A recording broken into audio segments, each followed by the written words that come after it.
Welcome to Sparrow Falls, a refuge from the storms of life.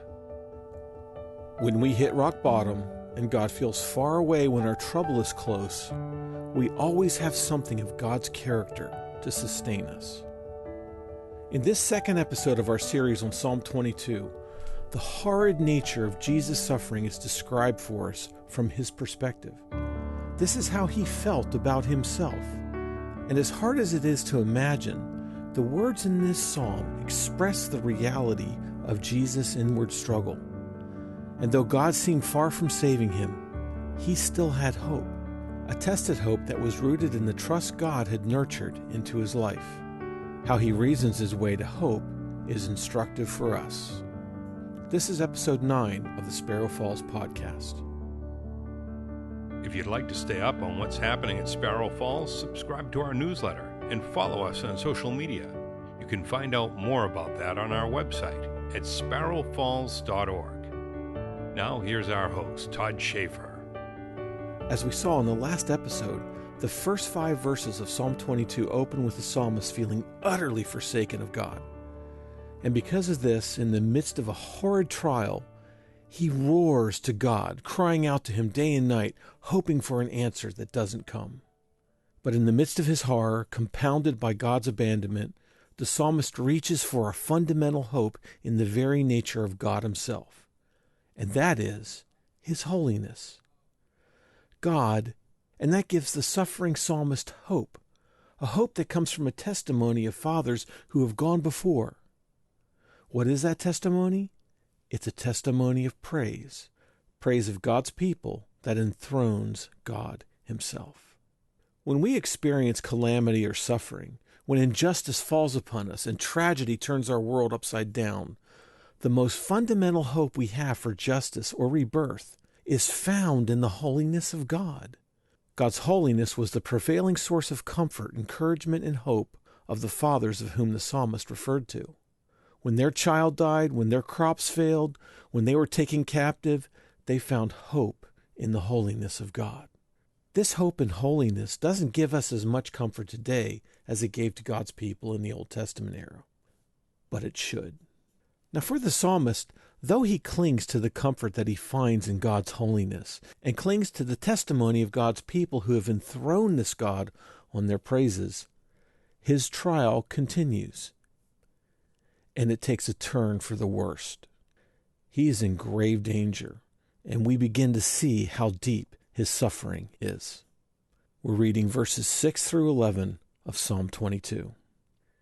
But I am a worm and not a man, scorned by mankind and despised by the people. All who seek me mock me. They make mouths at me. They wag their heads. He trusts in the Lord. Let him deliver him. Let him rescue him, for he delights in him. Yet you are he who took me from the womb. You made me trust you at my mother's breasts. On you was I cast from my birth, and from my mother's womb you have been my God. Be not far from me, for trouble is near, and there is none to help. In these 6 verses, the psalmist shares how he suffers at the hands of his enemies, and then he reaches for a personal reason to hope in God. And with that hopeful foothold under his toe, he cries out to God for help. Let's look at how he suffers in this section. Verse 6, But I am a worm and not a man, scorned by mankind and despised by the people. All who seek me mock me. They make mouths at me. They wag their heads. He trusts in the Lord. Let him deliver him. Let him rescue him, for he delights in him. He is alone in the midst of a people who despise him, and they're mocking him. And if we recall the trial of Jesus, this is exactly what happened to him. But I am a worm, not a man. What is a worm? A worm crawls on the ground and lives in the earth under the feet of everyone. To call a human being a worm is degrading. In our culture, it's the same as calling someone a cockroach. They're a pest. They're less than human. Scorned by mankind and despised by the people. He was scorned. To scorn is to insult. It's to cast sharp words and cutting remarks designed to hurt, even destroy the person. He was despised. To despise is to cast someone down, to demean them, to consider them vile. Jesus was in the custody of the Sanhedrin and then handed over to the custody of the Romans. It wasn't just the Jewish leaders who were against him. It was all the people, all mankind. Everyone was in on it. No one had compassion on Jesus. No one came to his defense. I don't know that many of us have experienced this kind of isolating hatred. Jesus wasn't just cast off as refuse and ignored.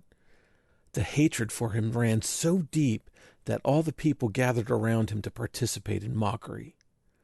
These people despised Jesus so much he deserved their time and attention to express their hatred toward him and to tear him down with words of ridicule. And he had nowhere to run. He couldn't get away from them. He was put on a pedestal for all to see and for all to voice their hate. And this was prophesied by Isaiah. In Isaiah 53, verse 3, we read, "He was despised and rejected by men, a man of sorrows and acquainted with grief. And as one from whom men hide their faces, he was despised, and we esteemed him not." This is Psalm 22. The psalm elaborates what it was like for Jesus during the trial and execution. He was called a man of sorrows, acquainted with grief. The situation wasn't the only sorrow and grief that Jesus experienced, but it was certainly part of it. And to add insult to injury, they knew he trusted in Yahweh God. They knew that he believed God to be one who delivers and rescues. They must have heard the stories about the voice from heaven declaring, "This is my Son in whom I'm well pleased," at Jesus' baptism and the transfiguration. And they twist the knife to increase the cutting effect of their mockery in verse 8. He trusts in the Lord.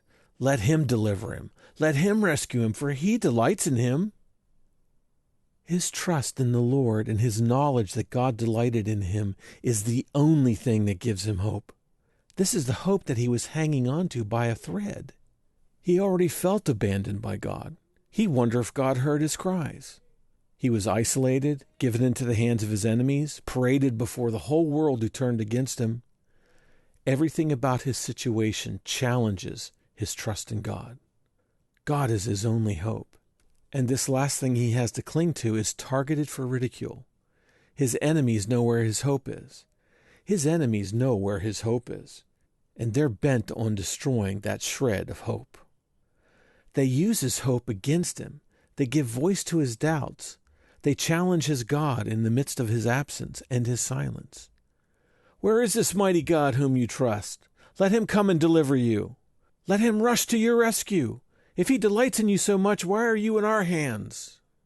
This is just what the chief priests, scribes, and elders said to Jesus.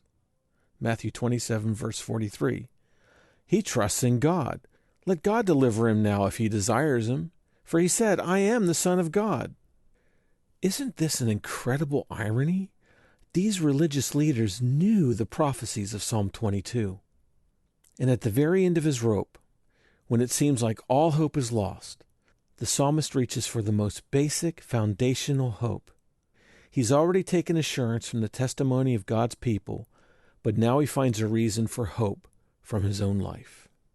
Verse 9, "Yet you are he who took me from the womb. You made me trust you at my mother's breasts. On you was I cast from my birth, and from my mother's womb you've been my God." The simplicity of this is lost on us in this modern age. It's so basic, so primitive. I think for most of us, this is the kind of verse we walk on by with just a passing thought. It seems desperate and not very profound. And it is desperate, but it is profound. The psalmist reminds himself that it was God who birthed him. What do doctors tell women to do in childbirth? Push! This is basically what the psalmist is saying. God was his mother's midwife.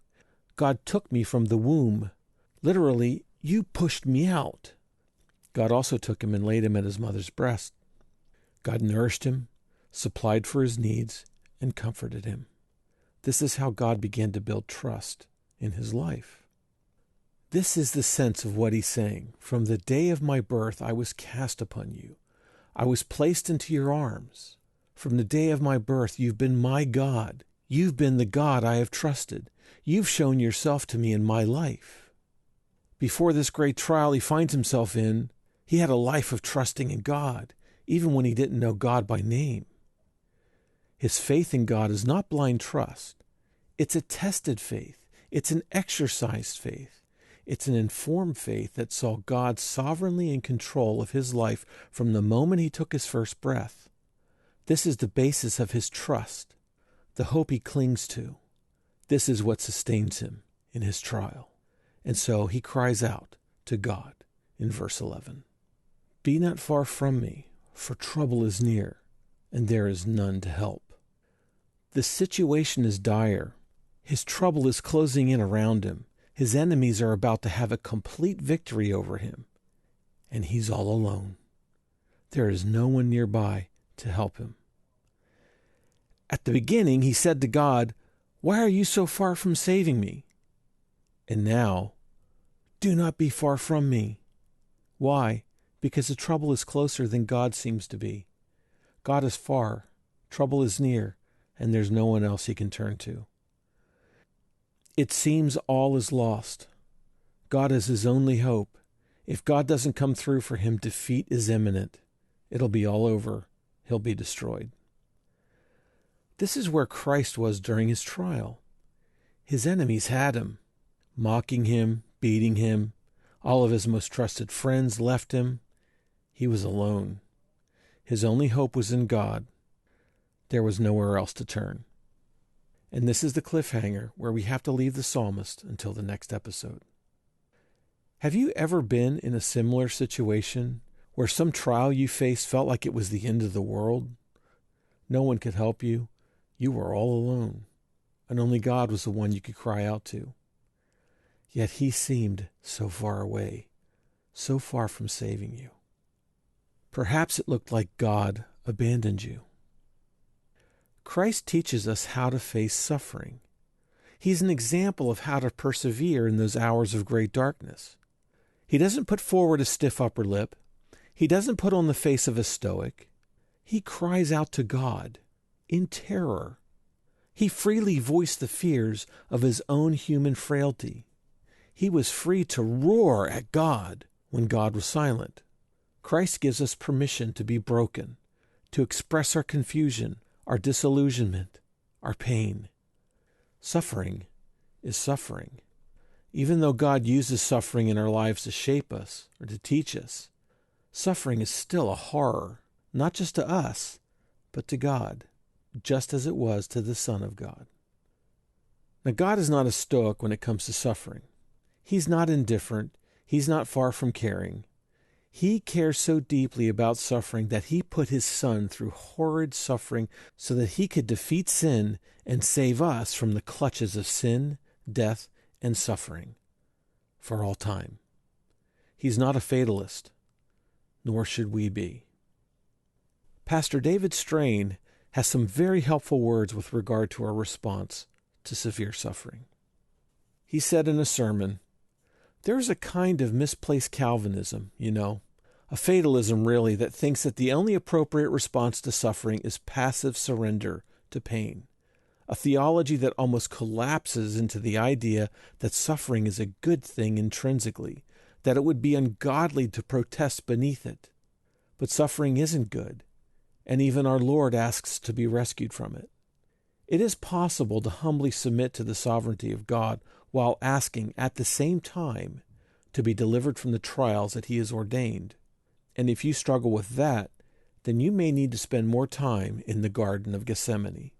Remember the prayer of our Savior. If it is possible, let this cup pass from me.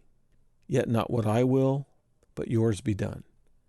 Crying for deliverance, submitting to the sovereign ordination of God.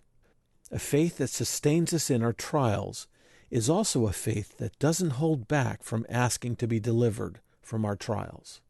We too often think that faith in God in the midst of suffering is only exercised by surrendering to the pain without complaint. Since God is in control, and since God uses suffering to shape us, we think the spiritual response is to deaden our outrage, to pull the reins in on our terror, and to deny ourselves sorrow. But Jesus and the psalmist show us that both can and should be true at the same time. These two responses are not incompatible. Outrage and crying out for God's help is a right, spiritual, and godly response. It's wrapped up in the nature of God's holiness.